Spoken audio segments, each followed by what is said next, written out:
Their struggle for survival was only beginning. The men were trapped inside a 1,200-foot-long oil pipe, disoriented, injured, and in absolute terror. Amidst this chaos and fear, the men tried to communicate and keep each other's spirits up. However, the reality of their situation squashed down any hope of survival. The GoPro that had been with them for the dive recorded every second of their plight, capturing the sheer terror and sounds of struggle as the men fought for their lives. Chris initially believed that they had been hurled through the pipe head first, so they had to crawl backward to make it out of the pipe. But Kazim, Yusuf, and Faisal were sure they had gone in foot first, so he trusted the judgment of the majority. As the least injured diver, Chris placed his feet on Kazim's shoulders. He then instructed Kazim to pull the rest of the group together and instructed Faisal to push everyone since he was at the back. Linked together as a chain, with Chris in front, they started trying to make it out of the pipe.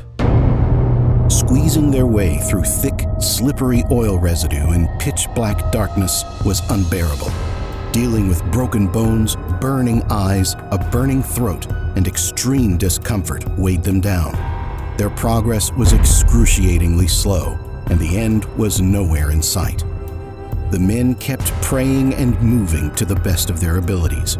They eventually came across 2 oxygen tanks with the regulators still attached. Chris informed the men that breathing the air inside the pipe could make them delirious and nauseous. He advised them to take small sips from the tank in intervals to keep clear oxygen in their system. Although they found oxygen tanks, water levels rose as they progressed. Christopher noticed that some group members struggled to breathe and suffered various injuries. Others were blocked and unable to move. He decided to check how much the water would rise if they continued. As he moved forward, Chris came to a horrifying discovery. The next segment of the pipe was entirely underwater, and with just 2 oxygen tanks for 5 individuals, it wasn't safe to proceed any further. Knowing this, Chris had to make the hardest decision of his life. He had to continue alone to get help for everyone.